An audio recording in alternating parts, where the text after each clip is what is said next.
Buenos días, hoy les vengo a exponer el neoclasismo en Latinoamérica. Mi nombre es Santiago Ramírez y vengo también a exponerlos con mis compañeros Michael Alexander Serna y Johan Piedrahita.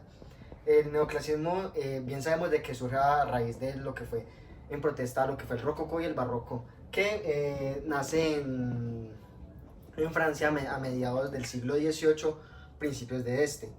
Este se fue expandiendo rápidamente por lo que fue toda Europa y llegó a España, donde fue lo fundamental que ellos llevaron esto a América por medio de la colonización, transfiriéndolo de lo que fue Norteamérica, Estados Unidos y Centroamérica, México, Guatemala, El Salvador, y llevándolo a lo que fue Suramérica, Colombia, Ecuador, Panamá, Argentina, Chile.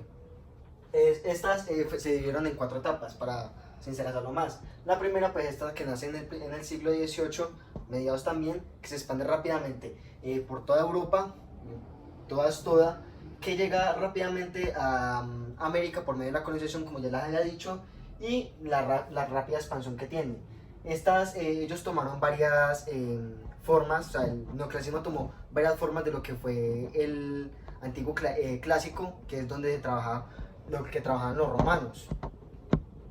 Algunas representaciones de esto fueron la Basílica aquí en Bogotá, la Basílica en México y el Congreso Nacional en Argentina, que porque como podemos ver utilizan estructuras básicas que se utilizaron durante el periodo romano. Esta arquitectura fue muy bien implementada aquí en América, ya que pues no solamente la podrían observar allí en Europa, sino que también aquí en América, y que no se tendría que viajar una cantidad de kilómetros exacerbantes para poder observar este mismo arquitectura, sino que con solamente viajar un par de millas ya se podría observar esto. Como en Bogotá la podemos observar solamente viajando a la capital colombiana, podríamos observar cómo es que desde Europa se trajo este tipo de arquitectura. Bueno, características de sus fachadas. La mayoría de sus características derivan de la búsqueda por retomar la arquitectura clásica y la racionalidad. Esto viene arraigado del neoclásico de Europa, que no solamente coge características greco-romanas, sino también de Egipto y de Asia Menor.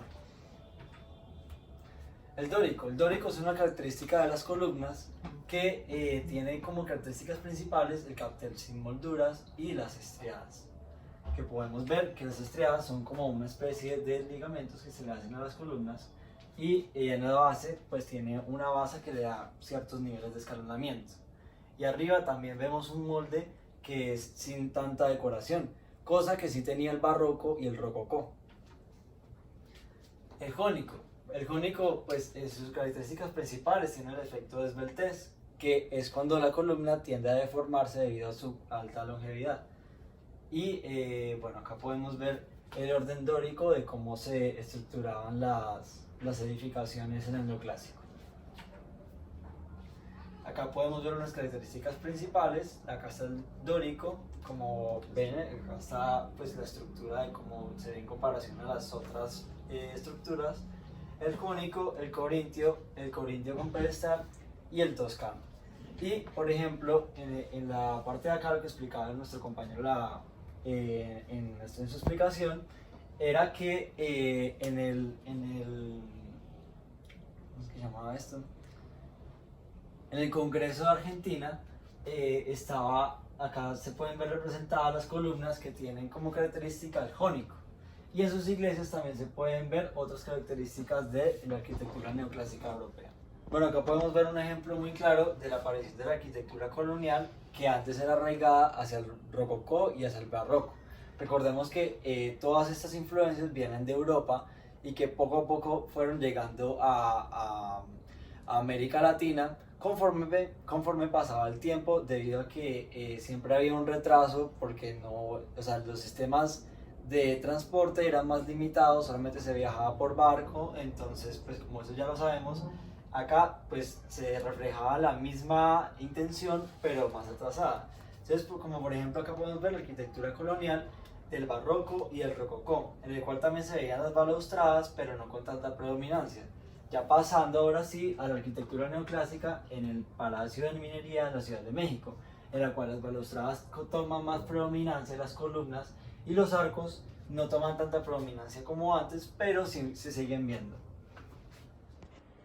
Con respecto a los materiales utilizados en el estilo neoclásico, es predominante la piedra sobre el mármol, aunque se han utilizado nuevos materiales como los metales.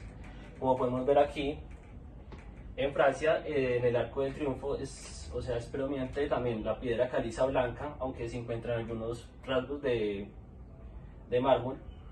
Bueno, a pasar del tiempo y también como del espacio, de la lejanía, del transporte, también está en Europa el Museo del Bardo, o sea que está hecho con granito, porque digamos había una gran accesibilidad al granito en ese tiempo y en ese espacio donde está ubicado.